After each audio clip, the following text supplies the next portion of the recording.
Hello friends, आज हम अपना वैनिले का ज्यामितीय सिद्धांत पढ़ेंगे। एक छोटा सा टॉपिक है जिससे सीटेट में हमेशा एक क्वेश्चन पुट अप कर लिया जाता है और हम कंफ्यूज होते रहते हैं कि पता नहीं कि क्या पूछ लिया। वैनिले सिद्धांत क्या छोटा सा टॉपिक है।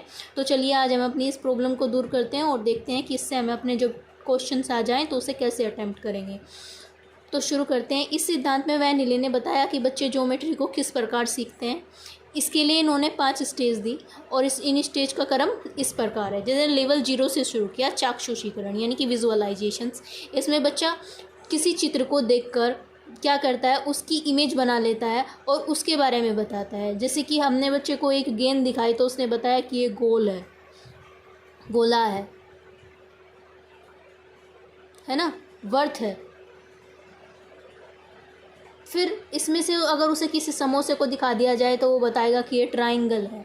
ठीक है, यानी कि वो किसी चीज़ को देखकर उसके बारे में इमेज बनाता है और उस वस्तुओं की पहचान करता है। लेवल 1 में क्या करता है, वो उन चीज़ों का विश्लेषण करने लगता है, वस्तुओं की शेप्स को देखकर उनके गुणों के आधार पर, यानी कि उनके क्या गुण होते हैं। कि हमने समोसा दिखा दिया, कहने लगे ये समोसा है, ये ट्राइंगल है। क्यों है ट्राइंगल? क्योंकि इसके 3 कोने हैं तो इसलिए ट्राइंगल है। कहने लगी आयत है, कहने लगी आयत इसलिए है क्योंकि इसकी आमने सामने की भुजाएं बराबर है। तो क्या करने लगता है, उनके गुणों के आधार पर उनका वर्गीकरण करने लगता है। लेवल 2 में अनौपचारिक निगमन यानी इनफॉर्मल डिडक्शंस, आकृतियों के बीच संबंध बनाना स्टार्ट कर देता है कि ये अगर एक आयत है, एक वर्ग है, तो इनके बीच में क्या संबंध है, कि हम इसको कैसे करेंगे और कैसे समझेंगे। उनको उनकी सिमिलरिटी के बेस पर उनको क्या करने लगता है, उनका लेवल 2 में अनौपचारिक निगमन करने लगता है। ठीक है, फिर लेवल 3 में क्या करता है, औपचारिक करने लगता है। उनको आकृतियों के फॉर्मूले ढूंढने लगता है। फिर उसे फॉर्मूले हो जाते हैं कि अगर आयत है तो इसका फॉर्मूला, इसका परिमाप क्या होगा, वर्ग है तो इसका परिमाप क्या होगा, इसका क्षेत्रफल क्या होगा। तो क्या होगा, औपचारिक निगमन करने लगता है, उनके फॉर्मूले ध्यान रखने लगता है। फिर लेवल 4 में क्या आता है, वह ढूंढने लगता है चित्रों को, मतलब ज्यामितीय चिंतन जब वो के आधार पर खुद से चीज़ें बनाता है। जब वो बड़ा हो जाता है तो वो देखने लगता है कि मैंने ये फॉर्मूला बनाया तो कैसे बनाया, वो चीज़ों को उसी आधार पर समझने लगता है। तो छोटा छोटा एक बार मोटी मोटी सी सरसरी नज़रें घुमा लेते हैं पूरे इस पर। इसने कहा चाक्षुषीकरण, विजुअलाइजेशन यानी कि वस्तुओं को देखकर उसकी इमेज बना लेता है। विश्लेषण, फिर उसके गुणों के आधार पर उसका विश्लेषण करने लगता है।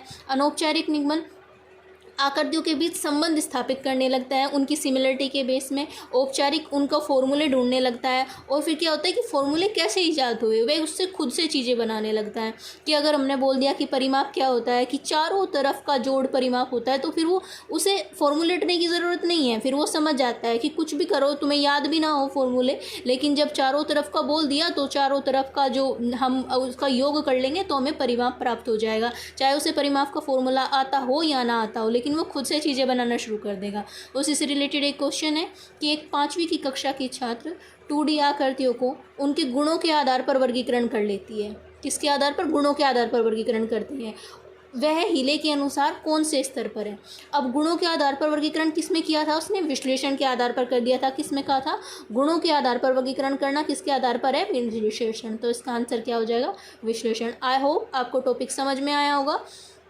आप इससे रिलेटेड क्वेश्चंस को लगाएंगे तो आपको समझ में आएगा कि ये क्या बताया मैंने। बहुत छोटा सा टॉपिक है और आप बड़े आसानी से सीख जाएंगे। आपको वीडियो पसंद आई हो तो उसे लाइक, चैनल को सब्सक्राइब और शेयर करना ना भूलें। थैंक यू सो मच दोस्तों।